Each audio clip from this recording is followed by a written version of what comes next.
They all bought into a dream, live in a piece of paradise just far enough away from the big city.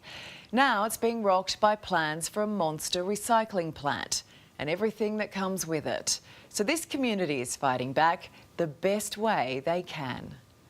Not the right side! Not the right side! They're angry and they're loud. Not the right side! Not the right side! Their fight is over this greenfield site, nestled in the rolling farmlands outside Mossvale, a quiet country escape famous for its vineyards and gardens in the Southern Highlands, southwest of Sydney. And quite frankly, it is just insane. It's an abomination. It's just horrendous. At issue, a giant plastic recycling plant, which is on the verge of receiving final approval from the state government. The $70 million project will be just off this quiet street, a combination of residential and rural, a mix of hobby farms and families. There are multiple schools nearby. Sinead and her family intend to leave the area. It's tragic. My children go to school within 3 kilometres of the plant, and sadly we will leave the area if this goes ahead. We were meant to be buying in Mossvale. I hate admitting this, but we no longer will be. Mum Felicity, like many, has no faith in the bureaucracy. It seems to me that the Department of Health has done a desktop assessment from Sydney and they haven't come down here, they haven't looked at the site and seen the rolling green hills, the clean air. That's why we moved down here, to raise our children. And I'm not saying it should go in someone else's backyard, I'm saying it should go in a site-specific precinct. If approved, there will be 100 truck movements in and out every day at the 24/7 facility. It will process 120,000 tonne of plastic waste per year, or 330 tonne a day. Joshua and Najette are raising baby Eleanor 800 metres down the street. What really worries me is that in their proposal, Plasmafine said that you can manage exposure to air pollutants by limiting time outdoors. Passions can run wild when projects like this are being built in your quiet country area. So we checked out the air quality report ourselves, and there it was. People living near the site would be able to manage their exposure to air quality impacts through minimising time spent outdoors. So you live 800 metres away and you read the report. Yeah. And it said, just limit my time outside. It's not really the point of life, is it? No, it's not why we bought a place in country town. Over a 4-year period, the proposal has passed every state government test, despite the local Windsor-Carriby Council vehemently opposing it. The fundamentally irreconcilable matter of unsuitable location makes the proposal untenable for our community and this council. The company behind it, Plasmafine, has no history of recycling.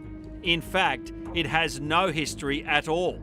It is a brand new company with a few employees, no business premise, a rudimentary website and 2 directors, CEO Nancy Zhang and her uncle Yarlin Liu. The Mossvale facility is the only project it has underway. In 2018, my uncle told me that he was deeply troubled by the amount of recyclable material ending up in our landfills, especially plastic. And we founded Plasmafine in 2019. Zhang fronted locals at this town rally to allay community concerns. She gave a 2.5-minute speech. While some community members oppose our efforts, we greatly appreciate those who have provided valuable suggestions to improve the project. It did little to appease locals. My name's Chris, and I'm referred to in the reports as one of the nearest receivers. We're not a local resident, we're not neighbours, we're not even human beings, we're receivers. This facility is a heavy industrial, toxic industry facility. It's not supported by the infrastructure we have here in Mossvale. The appeal has now gone out to Sydney residents to get behind the protest. what's going to be happening if this goes ahead is Sydney-siders are going to be drinking it. The threat to Sydney water is so real. We are fighting because that water, the Windsor Caribbean, is a major source to Warragamba. That's Sydney's drinking water. Then there's the sheer scale of it. It's been likened to the size of 3 Bunnings stores. David and Marie Baxter will be the closest neighbours, just a field away. So David, where's the factory going to be? So this is your fence line here. Just point it out to me. Well, where that road is there that you can see, just part of the road. Behind that is where the proposed factory is going to be. It's going to be, they proposed 4 stories high and the size of 4 football fields. 4 football fields and 4 stories high.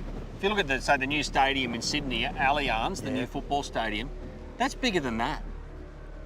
It'll be huge, absolutely huge. The couple are heartbroken. David doubles as the local historian and built a shrine to all things Mossvale on the property. It's open to the public. Wow, this is unbelievable. You got some stuff in here. Yeah, been collecting for quite some time and donations from locals. It's all added up. What's this? Is that an old 600ml milk bottle? Yeah, that's a 600ml. Oh, that brings back some memories. Oh, and this is the pool room.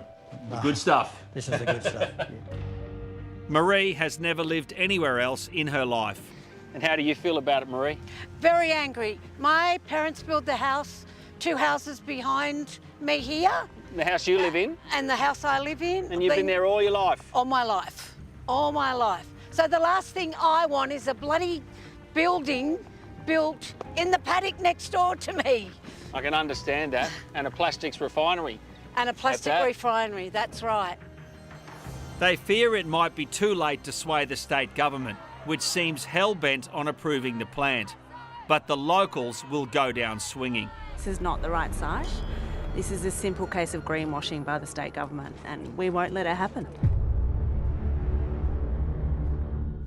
Unbelievable. I mean, how can that go ahead? It makes absolutely no sense. But let's not underestimate a community united and a community that is angry. Time is ticking though. Submissions close at the end of the month.